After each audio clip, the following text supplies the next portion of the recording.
पहले 119, फिर 145 और अब 153 देशों ने इजराइल को कहा है कि तुम्हें युद्ध बंद करना पड़ेगा, नहीं तो अंजाम भुगतने के लिए तैयार रहो। तीसरी बार भारत सरकार ने इजराइल के खिलाफ यूनाइटेड नेशंस में वोटिंग की है।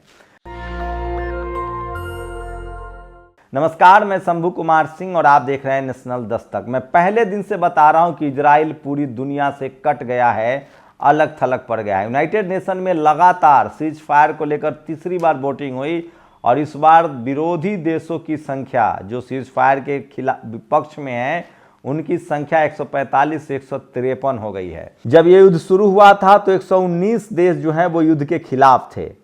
उस समय भारत ने वॉकआउट किया था, न वो खिलाफ था न विरोध में था, उसने वोट ही नहीं डाला था। दूसरी बार जब वोटिंग हुई तो 145 देश युद्ध के खिलाफ थे, मतलब इजराइल के खिलाफ थे। उस समय भारत ने फिलिस्तीन के पक्ष में वोट किया।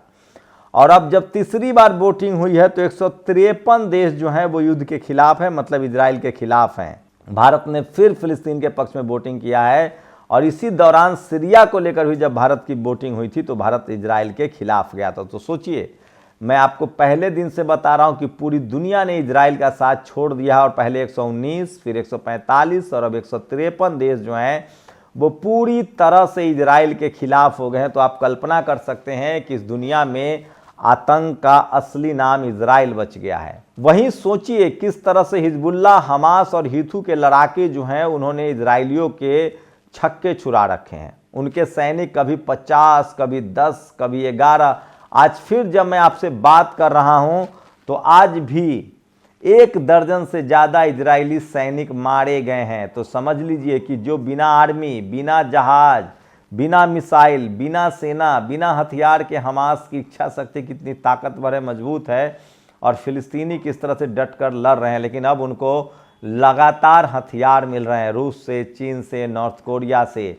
और इस वजह से लगातार जिस गजा पट्टी को इजराइल ने मलबे में तब्दील कर दिया, उसी मलबे की यार में अब हमास जो है वो इजरायली सैनिकों के परखच्चे उड़ा रहे हैं, उनके टैंक को स्वाहा कर रहे हैं, उनके टैंक को ऐसे जला रहे हैं जैसे कोई लकड़ी जलाता हो। तो सबसे बड़ी खबर बता रहा हूं, यूनाइटेड नेशन में 153 देशों ने साफ साफ कहा है कि इजराइल युद्ध बंद करे और इजराइल जो है वो बिल्कुल गलत कर रहा है और एक आतंकी देश है।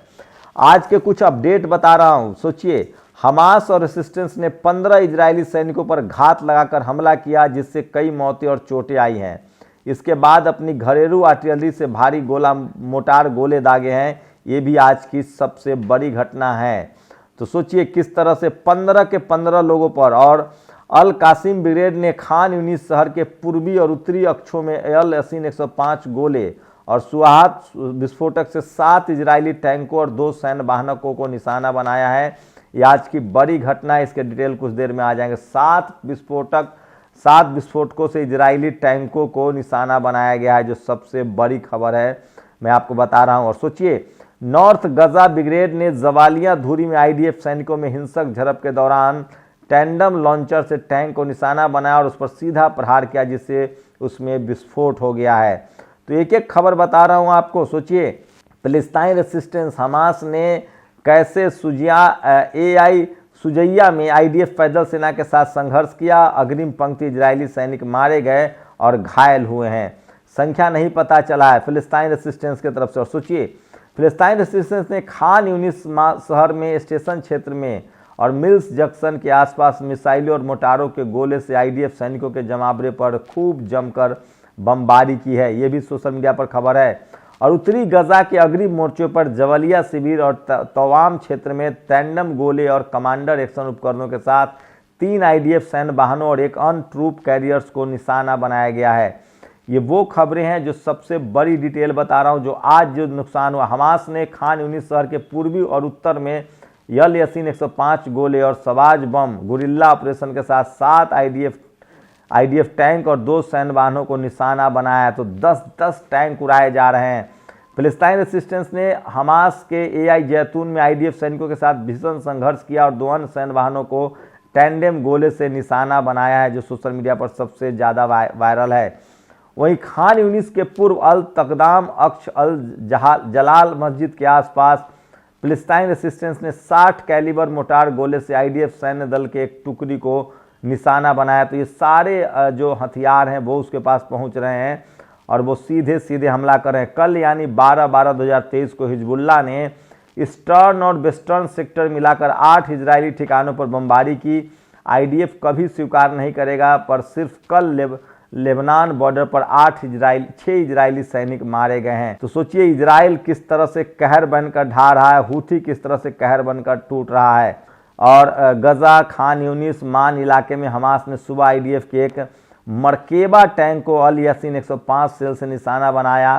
टैंक में आग लग गई, अंदर मौजूद कई इजरायली सैनिक या तो मारे गए या घायल हो गए हैं। ये भी 13 तारीख का है। शुरू में ही सोचिए जेनिन वेस्ट बैंक के युद्ध के 72वें घंटे में पहुंच चुका है। शहर के चारों दिशाओं में लड़ाई हो रही है। इजराइल ने इस इलाके में ऐसा भीषण सशस्त्र प्रतिरोध अभी तक नहीं झेला है। नाबलू जो वेस्ट बैंक में ही है, कई आईडीएफ सैनिक या तो मारे गए हैं या घायल हैं। लेकिन सोचिए इजराइल जो है वो अपनी बादशाहत बरकरार रखने के लिए वो नहीं चाहता है कि इन सब घटना की जानकारी जो है वो लोगों तक पहुँचे। तो सोचिए एक एक दर्जन इजरायली सेना के जवान जो है वो एक एक दिन में मारे जा रहे हैं। मैं फिर कह रहा हूँ इजराइल पूरी तरह से अलग थलग पड़ गया है और अब तो अमेरिका ने भी चेतावनी दी है कि 31 तारीख तक युद्ध अपना बंद कर दो। वहीं हूथी की मार जो है वो यूरोप और अमेरिका को झेलना पड़ा और इजराइल को लाल सागर में वो एक भी जहाज नहीं जाने दे रहा है जो इजराइल की तरफ जिसको जाना है। एशिया के बड़े बड़े देश उसके साथ, एशिया में एक भी ऐसा देश नहीं है जो इजराइल के पक्ष में खड़ा हो। वहीं 60 खाड़ी देश है वो पूरी तरह से खुलकर 60 खाड़ी देश जो है वो पूरी तरह से खुलकर इजराइल के खिलाफ हैं और अमेरिका को समझा रहे हैं। और अभी भी जहां इजराइल अपने दम पर लेबनान, हिजबुल्लाह और ईरान पर हमला करना चाह रहा है, ऐसा संभव नहीं है। और इजराइल चारों तरफ से घुर चुका है और एक दुनिया के हिटलर के बाद दूसरे सबसे बड़े तानाशाह बेंजामिन नेतन्याहू अपने खात्मे की तरफ बढ़ रहा है। ये सबसे बड़ा अपडेट है। लेकिन यूनाइटेड नेशन में सोचिए पहले 119, फिर 145 और अब 153 देश जो हैं वो इजराइल के खिलाफ हो गए हैं। भारत सरकार ने खुद इजराइल के खिलाफ और फिलिस्तीन के पक्ष में वोट किया है। तो इजराइल अलग थलग पड़ चुका है। सोचिए पिछले 75 सालों से 1948 से लेकर अब तक इजराइल प्रोपेगेंडा के दम पर, मीडिया के दम पर और पैसे के दम पर फिलिस्तीन और हमास के बारे में किस तरह से झूठ फैला रहा था वो सब बेनकाब हुआ। और शायद नेल्सन मंडेला को लोग दुनिया ने सुन लिया होता। एक बार यासार अराफात और नेल्सन मंडेला एक साथ थे। एक गोरे पत्रकार ने कहा कि आप आतंकवादी के साथ हैं। तब नेल्सन मंडेला ने कहा था कि ये तुम्हारी नज़र में आतंकवादी है, हमारी नज़र में ये पीड़ित हैं।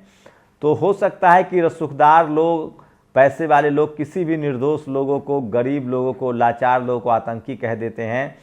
उन पर मत जाइए और उनके दर्द को समझिए। और इस फिलिस्तीन जो है वो पूरी दुनिया में पाक साफ हो गया। और सोचिए इजराइल जहां निर्दोष फिलिस्तीनियों को मार रहा है, वहीं हिजबुल्लाह, हूथी और हमास जो है वो सिर्फ और सिर्फ आईडीएफ इजरायली फौजों पर हमला कर रहा है। समझिए, आप बताइए कि आतंकी कौन है, जो निर्दोष को मार रहा है या जो युद्ध में सेना के साथ लड़ रहा है। मीडिया में वो ताकत होती है जो दोषी को निर्दोष और निर्दोष को दोषी साबित कर दे। सोचिए पश्चिमी मीडिया के दम पर किस तरह से इजराइल ने अब तक हमास और फिलिस्तीन को आतंकी घोषित कर रखा था, लेकिन सोशल मीडिया ने दूध का दूध और पानी का पानी कर दिया है। और अब पूरी दुनिया को पता चल गया कि दरअसल असली आतंकी इजराइल है, फिलिस्तीन नहीं। और 153 देश ने यूनाइटेड नेशन में वोटिंग करके इजराइल को युद्ध बंद करने के लिए कहा है। अगर इजराइल अब भी नहीं माना तो इसके नतीजे उसे भुगतने पड़ेंगे और अब देर सवेर फिलिस्तीन को आज़ादी मिलेगी, क्योंकि दुनिया अब उसके साथ है। आप लोग अपनी प्रतिक्रिया जरूर दीजिए। शुक्रिया। नेशनल दस्तक की आपसे गुजारिश है कि अगर इसको बचाना चाहते हैं तो नेशनल दस्तक को सब्सक्राइब करने के लिए रेड कलर के सब्सक्राइब बटन को दबाएं, फिर बेल आइकन की घंटी दबाएं। नेशनल दस्तक को बचाने के लिए बहुत जरूरी है कि हर खबर को शेयर करें, लाइक करें, कमेंट जरूर करें।